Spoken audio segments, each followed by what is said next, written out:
diversos sectores han venido denunciando en la provincia de La Suay un desarrollo asimétrico que se impulsa desde el centralismo en Quito, relegando los intereses de la provincia de La Suay. El gobierno nacional decidió emprender una campaña para convencer a los cuencanos de que la situación no es así.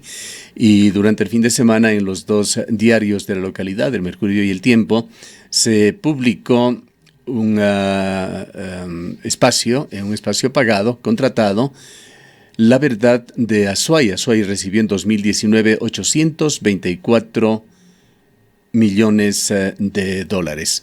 Con la justificación, durante los últimos meses, algunos sectores políticos han manifestado que Azuay efectivamente recibe menos de lo que aporta a través de impuestos. En las publicaciones hechas por el gobierno, sin embargo, no se distingue lo que son gastos de inversión de lo que son gastos corrientes o gastos de funcionamiento, y se hace aparecer como que todo es inversión en la provincia de La Suay. Además de la sumatoria de las cifras publicadas, hay un craso error.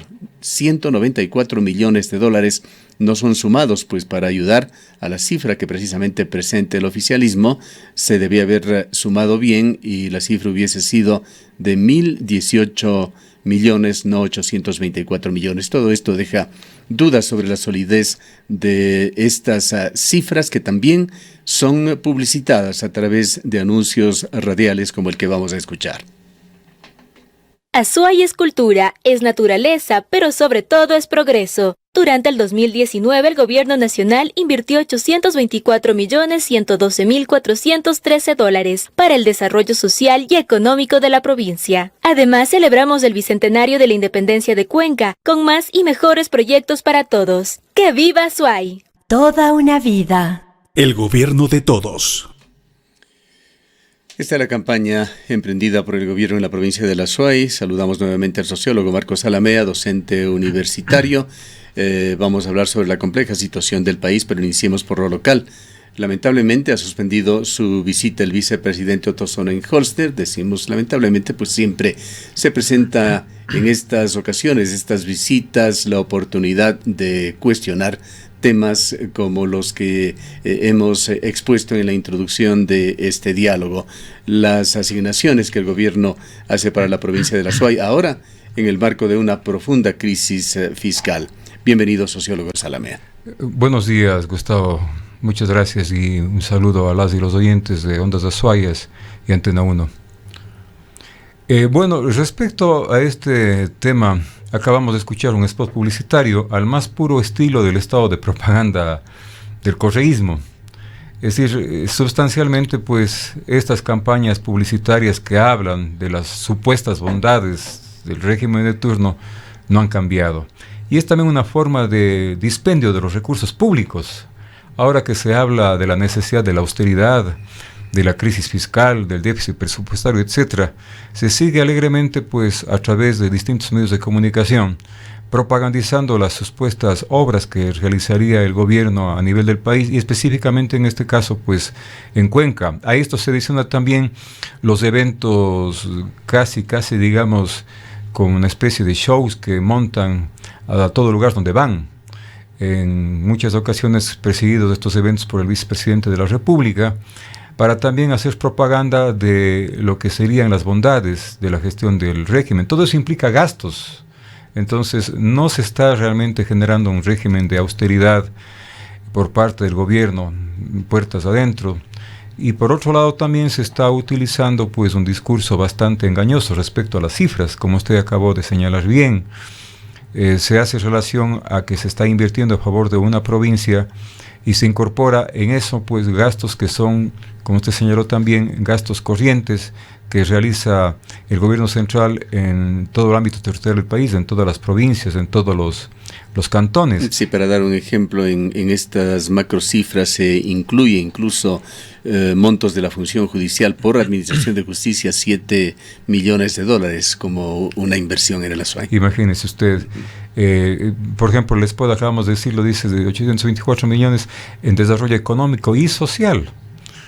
Por ejemplo, parte del desarrollo social es la construcción de vivienda de interés social o viviendas populares. Recordemos que el gobierno de Moreno ofreció 325.000 viviendas. ¿Cuántas de esas 325.000 viviendas dentro de lo que sería el desarrollo social han llegado a la provincia de La Suay, al Cantón Cuenca? Ni una. Entonces, ¿dónde está? De las 40 universidades que es en el ámbito educativo que ofreció, ¿cuántas más se han construido? No digamos en La Suay, en la región austral. Ni una. Más bien se han reducido drásticamente los presupuestos. Claro, se habla de desarrollo económico. El desarrollo económico tiene como eje central la creación de empleo. ¿Cuántos empleos se han creado, no es cierto, durante estos años en la provincia de La Suay para hablar de desarrollo económico? Más bien se han perdido empleos. Entonces son parte de las falacias que usualmente suele usar, digamos, el poder público para no hablar la verdad, y sobre todo en condiciones donde la popularidad y la credibilidad está totalmente por los suelos, ¿no? Una cifra que es indiscutible, pues esta vino sustentada hasta hace muy poco, ahora ya han dejado de publicar en los cuadros del Ministerio de Transportes y Obras Públicas. En el periodo 2007-2018, y tenemos por allí el último cuadro que se publicó, Azuay había recibido 302 millones de dólares en esta etapa 2007-2018 en construcción de carreteras, mientras se había invertido en el país más de 11.000 millones de dólares. Porcentualmente a la Azuay se le destinó 2,7%. Claro, porcentualmente es una ínfima cantidad. Y más bien las obras viales, digamos, más importantes, sustanciales, que requiere la provincia de La Azuay, siguen siendo postergadas. Usted ve que la vía que conduce, por ejemplo, a Machala, o la famosa vía Sixi-Chimunda-Hualaquiza, que ya dura décadas, o sea, para nombrar solamente a manera de ejemplo y al paso de esta situación.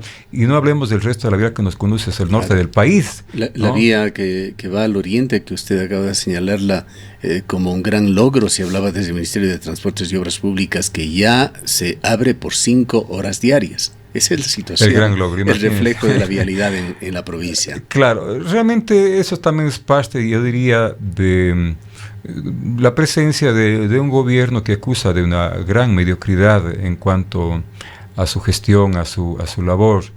Yo diría, ciertamente no será el gobierno más corrupto, pero sí es el gobierno que compite en mediocridad, quizás a lo mejor con el gobierno de Abdalá Bucaram, ¿no? Esa es la situación del país, pues, y esto también se expresa no solamente en el ámbito del manejo económico, sino en otros ámbitos que son parte de los roles específicos del gobierno central. Esperemos que por lo menos no se vayan a suspender o a tomar medidas restrictivas en los anuncios que han venido dándose en obra pública, el nuevo acceso sur de la Panamericana, los distribuidores en la autopista, el túnel en el Tahual, la vía de 4 carriles Pauti-Gualaceo, que son anuncios además que vienen desde el año 2013 aproximadamente, que se han venido justificando en el retraso de los estudios, etcétera, etcétera. Recientemente estuvimos aquí con el gerente de la empresa pública de la Universidad de Cuenca, y ha señalado que estos estudios están presentados y a tiempo y que debería efectivamente, por lo menos el nuevo acceso sur, licitarse ya en el mes de mayo. Hubiesen sido temas buenos para concretarlos el día de hoy o para contrastarlos con el vicepresidente de la República, pero su visita ha sido suspendida. Pero yo creo, Gustavo, incluso la presencia del vicepresidente no hubiera permitido, digamos, concretar estos anuncios en términos de cronogramas, de recursos. Venía más un acto propagandístico, ¿no? En la campaña publicitaria. Probablemente, sí, pero sí, en ocasiones claro, hay las ruedas de prensa, no obviamente aquellas organizadas desde el oficialismo, a veces encuentros informales, claro, más bien con periodistas en los cuales se pueden abordar estos temas. Ahora yo lamentablemente tengo que, viendo un poco las tendencias de la realidad objetiva, decir que todo sobre lo que se ha señalado veo casi imposible que se materialicen, ¿no? Si antes de estas semanas, por la situación del país, no había avances concretos, pero ahora... Hay que decirlo, la esperanza en esto no era sino lograr convencer a la empresa privada para hacer estos proyectos mixtos con el Estado, es decir, el dinero se aspiraba, lo pongan en empresas privadas. Claro que todo esto un poco se derrumba con la pésima calificación que tiene Ecuador en materia de economía al momento. Sin duda, pero además, ante esta realidad y perspectiva, debería generarse una unión cívica de los sectores sociales de las llamadas fuerzas vivas de la provincia de La Azuay, que en perspectiva tampoco hay posibilidades en lo inmediato que eso se debe. Así debería ser, y esto encabezado por las autoridades, tanto la del alcalde de Cuenca, que es la capital de la provincia, cuanto también la prefectura provincial de la SUAY, ¿no? Es urgente que esto se dé. ¿No son estos comités por los 200 años de la independencia los que tendrían la oportunidad quizá de asumir esta causa, por lo menos momentáneamente? De hecho, que pueden hacer su aporte, pero siempre se necesita el liderazgo político de quienes tienen la legitimidad de haber sido electos popularmente. Entonces, reitero nuevamente el papel que debe cumplir en este escenario, pues prefecto provincial y alcalde de Cuenca. Amén también de que deberían sumarse los alcaldes de los otros cantones. Hacer una lucha conjunta, mancomunada, ¿no? Para exigir al Poder Central que no haya más sacrificio de lo que tiene la provincia de la SUAY, y que haya simplemente un trato que siempre se ha reivindicado, equitativo y justo para nuestra provincia. Bien, vayamos a la situación general del país. Hemos hablado ampliamente hoy sobre el coronavirus, sobre las medidas económicas anunciadas el martes por el presidente de la República, que ha generado un clima de incertidumbre y desazón entre los ecuatorianos ante estas amenazas a la economía y a la salud pública. ¿Cómo mira usted la situación del país? Bueno, económicamente es bastante complicada, ya venía siéndolo. Antes del coronavirus teníamos problemas económicos, fundamentalmente centrados en 3 ejes. El tema de indicadores que daban cuenta de un estancamiento de la economía ecuatoriana, con sus efectos directos al tema del empleo. Teníamos el segundo tema, el crónico déficit fiscal que venía agudizándose. Y el tercer eje, ¿no es cierto?, que es el hiperendeudamiento, que sigue y va a continuar, ahora mucho más, digamos, ¿no?, como una salida a esta situación crítica que está viviendo el gobierno central. Entonces, la situación económica se pinta, digamos, con un panorama bastante complicado, complejo, y quizás los sectores sociales que más van a recibir el mayor peso de los síntomas de esta crisis agudizada van a ser los sectores de la clase media y los sectores de la clase baja. Particularmente hemos escuchado ya el anuncio de las medidas que fundamentalmente pues tienen la característica de ser sumamente cortoplacistas para salir al paso, ¿no?, en los temas sobre todo de liquidez, y minimizar en algo este abultado déficit fiscal, como consecuencia pues también de la reducción abrupta en los precios del petróleo. Yo quiero aquí destacar una de las medidas que quizás va a golpear a la clase media, o por lo menos a quienes están vinculados al sector público, que entiendo son cientos de miles de ecuatorianos, que van a recibir la medida de la reducción de sus sueldos, ¿no?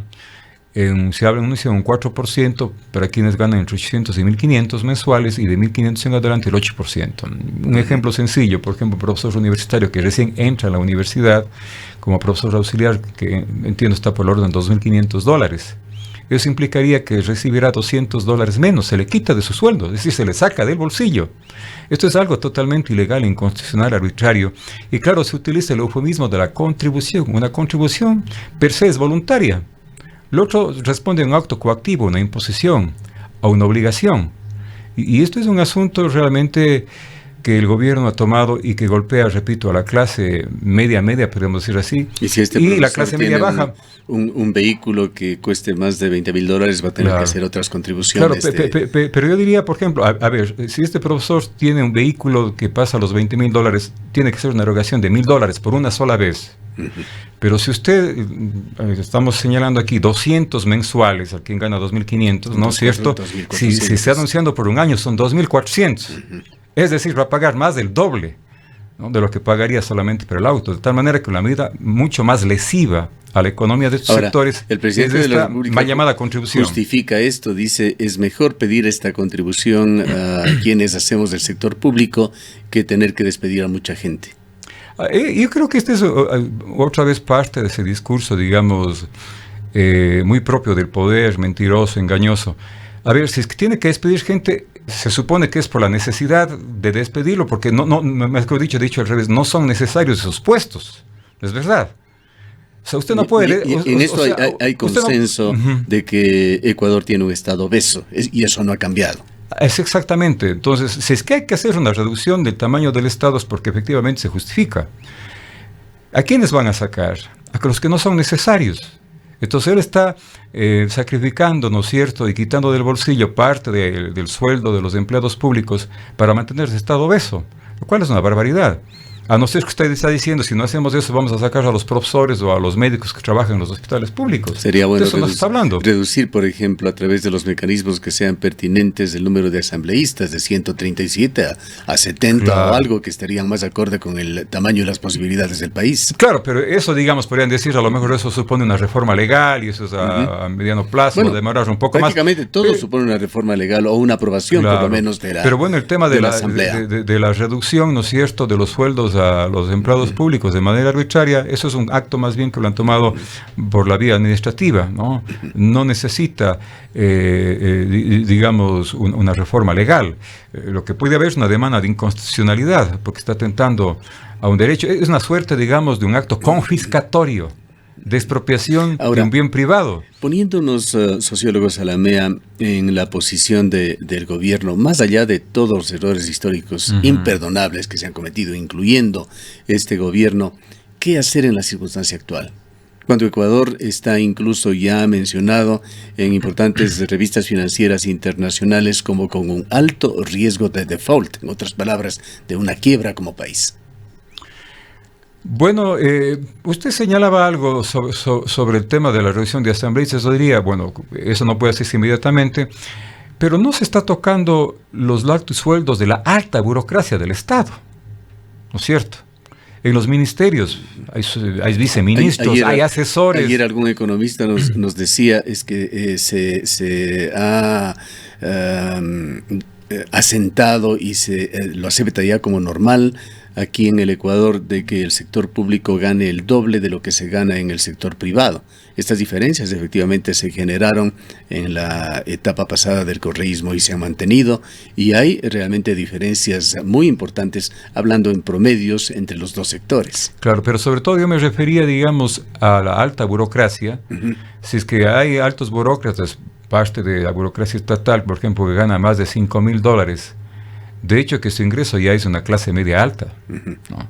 Pero en este caso, esas reducciones, por ejemplo, ministerios, viceministerios, asesores, etcétera, no se ha dado. Claro, se dijo que algún rato ya se han bajado del 5%, pero ahí podría hacerse ¿Recuerda usted de casos en el gobierno anterior de ciertos personajes de la política que tenían hasta 70 asesores? Claro, y no creo que haya variado tampoco mucho eso, ¿no? Y en el tema de la asamblea, por ejemplo, sí podría también la propia asamblea, quizás ahí se necesita solamente una resolución administrativa, reducir el número de asesores. O sea, todo va sumando. Pero también yo digo, el gasto dispendioso, despilfarrador que se realiza, el gasto en publicidad, por ejemplo. Yo comencé diciendo eso. O sea, el estado de propaganda requiere ingentes recursos. Entonces, ¿cuánto se podría ahorrar si solamente se hace la mitad de la publicidad? Por ejemplo, esto para hablar solamente a nivel, digamos, de lo que podría hacerse reduciendo el gasto estatal. Pero también existen sectores sociales que han cosechado durante todos estos años del correísmo, del morenismo, pues ganancias extraordinarias. Y sí podrían contribuir, ¿no es cierto?, significativamente con el país para frente a este problema. ¿Cuáles sectores puntualmente? Por ejemplo, el sector bancario. Yo recuerdo que en alguna sabatina el presidente Correa, cuando quizás por hacerle daño a la imagen del propio gobierno de Correa, empezaban a circular rumores de que iba a haber un nuevo congelamiento bancario. Entonces él abruptamente, ¿no es cierto?, trató de parar en seco esos rumores y dijo un sábado: los bancos no tienen problemas, el problema es que los bancos ganan demasiado. A confesión de parte, relevo de prueba. En la Revolución Ciudadana quienes más se vencieron fueron la banca. Y él fue incapaz, ¿no es cierto?, de gravar, no las ganancias ordinarias, a las extraordinarias de los bancos, a esa demasía de ganancias, grabarles un impuesto extraordinario. Ahora que la banca sigue siendo privilegiada en la política económica de este gobierno, además que políticamente ese gobierno se sostiene en el apoyo también de la banca y los medios de comunicación que controlan algunos banqueros, entonces no ha tomado en cuenta esa posibilidad, ¿no? Quizás por no resentir a la banca, sí, a grandes grupos económicos. Ayer también. Es uno de los temas que se había discutido entre el ministro de Finanzas y el presidente de la Asamblea, y se supone que se estaría preparando un nuevo proyecto de carácter urgente económico que tocaría de alguna manera a la banca. Yeah. Esto trascendió el día de Debería ayer. hacerse eso, o sea, es decir, una medida sensata, racional, necesaria. Y eso implicaría que no se toque a la clase media y clase media baja, que hablamos hace un rato de los empleados públicos, que además hay un tema político. Usted no puede tocar a los sectores bajos porque el país simplemente explosiona, ¿no es cierto? Y a los sectores más altos porque son los grupos de poder que mantienen y sostienen políticamente el gobierno. Y le toca a una clase media, que en este caso son los empleados públicos, cuya característica en términos organizacionales es de debilidad. Son los sectores menos organizados. Por ejemplo, dentro de ellos los profesores, que también van a sufrir, ¿no es cierto?, el recorte de sus sueldos. Usted vio lo que pasó con el correísmo en la UNE, divididos, debilitados. Tenemos los profesores universitarios. Las universidades también fueron golpeadas, ¿no? Y en general los empleados públicos no son precisamente un sector que tiene una estructura organizativa y movilizadora capaz de enfrentar este tipo de cosas que está haciendo el gobierno, ¿no es cierto?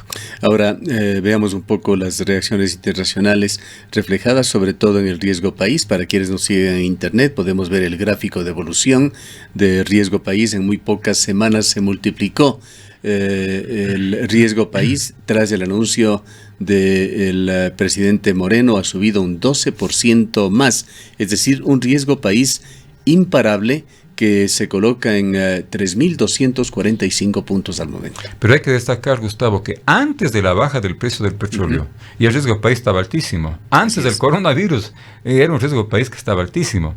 Justamente, ¿no es cierto?, porque las señales para los agentes económicos internacionales del manejo de la economía por parte del gobierno actual no eran precisamente señales concebidas o percibidas como positivas. O sea, hay errores en la política económica. ¿Qué lectura le deja a usted el accionar general del ministro de Finanzas, que llegó no solamente apoyado, sino lleno de esperanza por parte del sector privado para manejar las finanzas ecuatorianas? Bueno, frente a las expectativas de los grupos a los que representaba el ministro Martínez, como cuando en su momento fue presidente del Comité Empresarial Ecuatoriano, no ha cumplido totalmente las expectativas, ¿cierto?